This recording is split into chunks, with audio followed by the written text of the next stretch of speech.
प्यारे प्यारे बच्चों, आज हम एक कहानी सुनेंगे। कहानी का नाम है पक्षियों की सूझबूझ। तो हम कहानी शुरू करते हैं। एक बार की बात है, एक विशाल जंगल था। उस जंगल में धनेश नाम का पक्षी जंगल के पक्षियों का राजा था। वह अत्यंत क्रूर और निर्दयी था। वह छोटी छोटी बातों पर पक्षियों को प्राणदंड दे दिया करता था। इससे सभी बहुत परेशान थे। एक बार सभी पक्षियों ने मिलकर सभा की और तय किया कि धनेश पक्षी को राजा के पद से हटा दिया जाए। परंतु राजा से यह बात कहने की हिम्मत किसी में भी नहीं थी। फिर भी किसी तरह हिम्मत करके वे सभी पक्षी धनेश पक्षी के पास गए और बोले, महाराज, हम सबको लगता है कि राजा को योग्य एवं ताकतवर होना चाहिए। इसके लिए आपको एक परीक्षा देनी चाहिए। हम सब ने तय किया है कि परीक्षा में आपको एक मोटी सी टहनी को तोड़ना होगा। यदि आप इस परीक्षा में असफल रहे तो वही हमारा राजा बनेगा जो इस कार्य में सफल होगा। धनेश पक्षी बोला, ठीक है, मैं परीक्षा देने के लिए तैयार हूँ।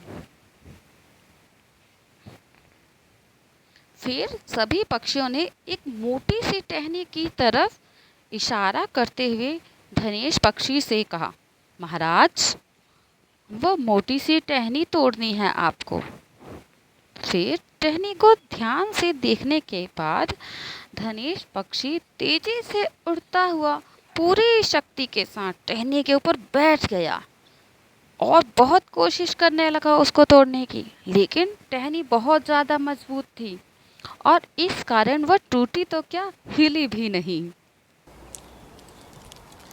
धनेश पक्षी ने बहुत ज़्यादा कोशिश की, लेकिन वह टहनी को तोड़ने में पूरा नाकाम रहा।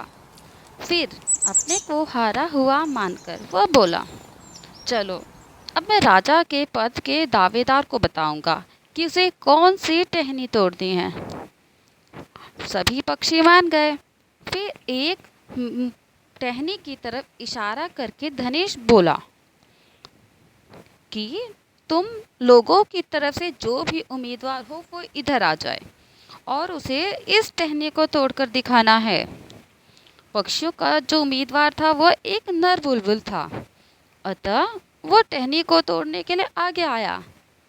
वह उड़ते हुए तेजी से पेड़ की टहनी पर जा बैठा और उसके बैठते ही टहनी टूट गई।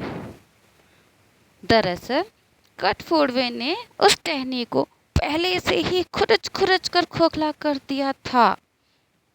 तो इस तरह नर बुलबुल के उस पर बैठते ही वो आसानी से टूट गई, उसे कोई मेहनत नहीं करनी पड़ी। इसी प्रकार नर बुलबुल जीत गया और वह राजा बन गया और धनेश पक्षी अपना सामू लेकर वहाँ से चला गया। सभी पक्षी बहुत खुश थे। तो बुलबुल जीत गया। बुलबुल ने सभी पक्षियों को धन्यवाद दिया और उनसे वादा किया कि मैं एक अच्छा राजा बनने की पूरी कोशिश करूँगा और हमेशा आप लोगों को साथ लेकर चलूँगा। तो यही हमारी कहानी समाप्त होती है। इससे हमें क्या शिक्षा मिलती है बच्चों? तो मैं आपको बताती हूँ। इससे हमें यह शिक्षा मिलती है कि राजा को सबकी पसंद का होना चाहिए। अगर वह दूसरों के हित में कार्य नहीं करेगा तो लोग उसे पसंद नहीं करेंगे। राजा को सबसे पहले अपनी प्रजा के बारे में सोचना होता है। धन्यवाद बच्चों। आपको यह कहानी कैसी लगी मुझे कमेंट में ज़रूर बताएं।